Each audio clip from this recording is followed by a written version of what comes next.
अस्सलाम वालेकुम dear falcons, कैसे हैं आप। उम्मीद करती हूँ कि आप ठीक होंगे। 7th क्लास आज हमारा लेक्चर नंबर 5 है। बेटे चलते हैं आपकी बुक की तरफ। आप अपनी बुक ओपन कर लें। जी बेटे, आपकी बुक का पेज नंबर 101 है, 101, ठीक है ना।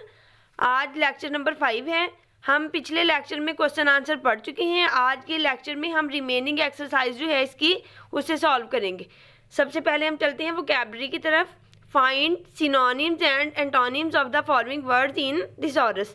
सिनोनिम क्या होते हैं, जिसे आप उर्दू में कहते हैं मुतरादिफ, हम मानी, एक जैसे मीनिंग वाले वर्ड। और एंटोनिम्स क्या होते हैं, मुतजाद, उलट मीनिंग, ठीक है ना, उल्ट मानी जिनका होता है। देखें, फर्स्ट वर्ड है ह्यूमन। इसका सिनोनिम क्या होगा, मैन, इंसान। ह्यूमन इंसान को कहते हैं ना। तो एंटोनिम क्या होगा, इनह्यूमन। नेचुरल, रॉ, ठीक है ना। अननेचुरल और आर्टिफिशियल भी कह सकते हैं हम, इसका एंटोनिम आर्टिफिशियल भी कह सकते हैं। टेस्टी, मज़ेदार, डिलीशियस भी मज़ेदार को कहते हैं। और टेस्टलेस होता है बेजायका या बदजायका। Cold, chilly, hot. कोल्ड कहते हैं बहुत ज़्यादा जो ठंडा हो, बहुत ज़्यादा। और चिली भी उसे कहते हैं। और इसका उलट होता है हॉट, गर्म। जी यहाँ बी पार्ट पे आ जाएं। ये देखिए, match the meaning correctly as in example. कहते हैं एग्जाम्पल में मीनिंग लिखा गया है, तो अब आपने बाकी हल करना है।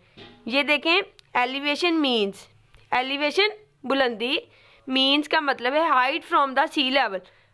एलिवेशन का मतलब है सतह समंदर से बुलंदी, ठीक है ना। Extended means longer than usual और एक्सपेक्टेड। कहते हैं तवक्को से ज़्यादा या ज़्यादा ही लंबा, उसे क्या कहेंगे, एक्सटेंडेड। क्या कहेंगे, एक्सटेंडेड। नेक्स्ट पेज पे चलते हैं। जी बच्चों, नेक्स्ट पेज नंबर 1 और 2 है। हाँ जी, third fill in the blanks है। कहते हैं dash means twisting around itself, winding, WINDING, winding, ठीक है ना। बल खाती हुई, लहराती हुई। इसका क्या मतलब है, कहते हैं अपने आप के गिर्द बल खाना। Number 4 leisure, LEISURE means time spent in doing something to enjoy.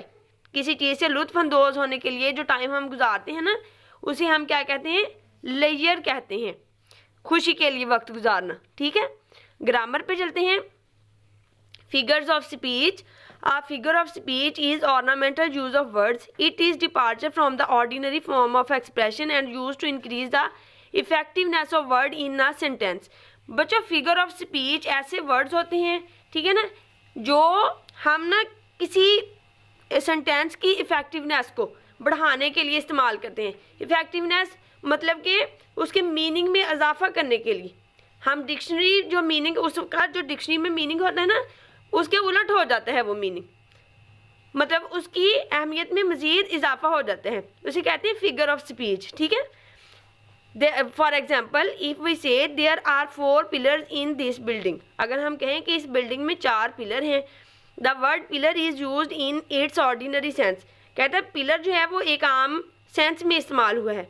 But when we use failure is the pillar of success, कि फेलियर कामयाबी का एक जीना है। The word pillar is used as a figurative sense. अब देखें, failure, fail होना, ये पिलर तो नहीं हो सकता। पिलर तो हम किसे कहते हैं, जो आपके घरों में होते हैं ना पिलर, सतून, उन्हें कहते हैं। तो वो कहते हैं ये भी एक सतून है, फेलियर एक सतून है। देखें, बेशक हमें फेलियर नज़र नहीं आता, लेकिन उसने उसकी इफेक्टिवनेस को, इस फिक्रे की इफेक्टिवनेस को बढ़ाने के लिए पिलर का वर्ड यूज़ किया है। इसे कहते हैं फिगरेटिव लैंग्वेज। देखें, अगर हम डिक्शनरी में देखेंगे ना, उन्होंने उधर सतून ही लिखा होना है, लेकिन इधर ये किसी और सेंस में इस्तेमाल हो रहा है। बेशक इधर हम वर्ड सतून ही इस्तेमाल करेंगे, लेकिन क्या, किसके लिए, कामयाबी के लिए, ठीक है ना। एक ऐसी चीज़ नहीं जो सीमेंट और ईंटों से बनी है, ये कुछ और मीनिंग है इसका, ठीक है ना। हाँ जी, नेक्स्ट हम चलते हैं सीमिली की तरफ। सीमिली क्या है, it is the figure of comparison in which 2 dissimilar things are compared which have however at least 1 point in common. कहते हैं 2 चीज़ों के दरमियान कंपैरिजन किया जाता है, ठीक है ना, कि कम से कम उनमें कोई एक चीज़ मुश्तरक होती है। समझ आ गई। तशबीह, जिसे आप उर्दू में तशबीह कहते हैं, एक चीज़ को किसी दूसरी चीज़ के साथ तशबीह देना, किसी दूसरी चीज़ की तरह जाहिर करना। The simile is usually introduced by such words as like, as और सो। कहते हैं ये वाले जो वर्ड है ना, ये सिमिली के लिए इस्तेमाल किए जाते हैं। फॉर एग्जाम्पल, ही रैन, वो भागा, लाइक अ हेयर, देखें किसकी तरह भागा, खरगोश की तरह।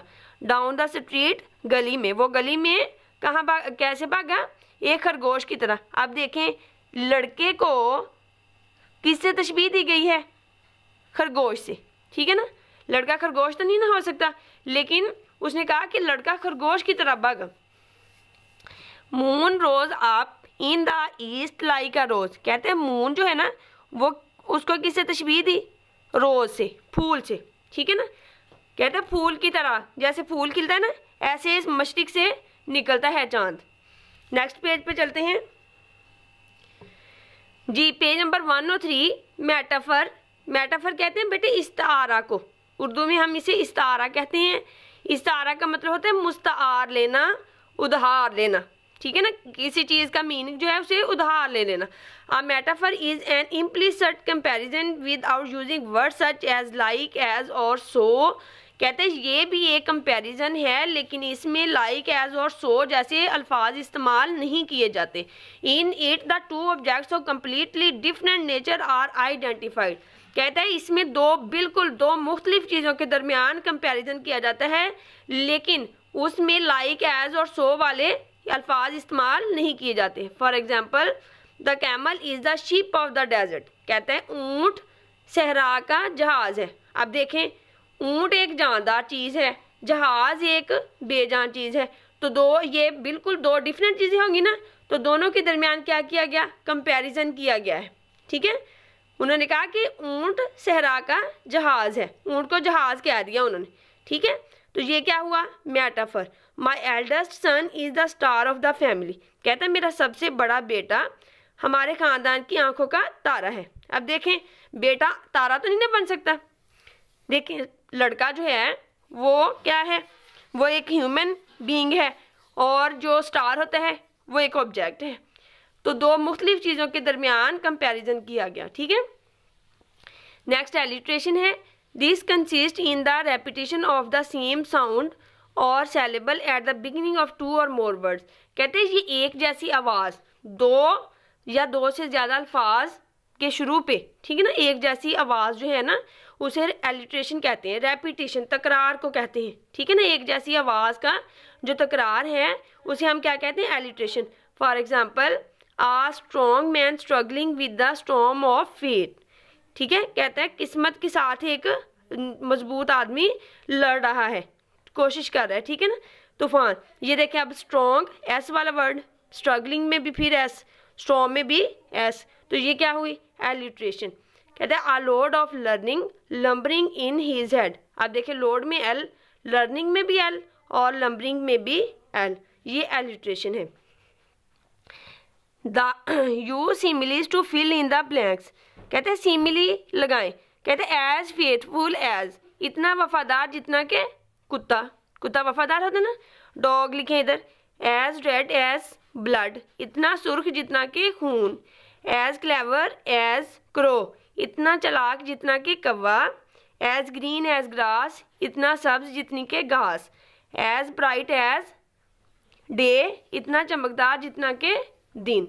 जी बच्चों, ये था आज का हमारा लेक्चर। उम्मीद करती हूँ कि आपको समझ आ गई होगी। बच्चों यही आपकी डायरी है, आपने fill in the blanks, synonym, antonyms और फिगर ऑफ स्पीच को अच्छी तरह से पढ़ना है और याद करना है। अल्लाह हाफिज़।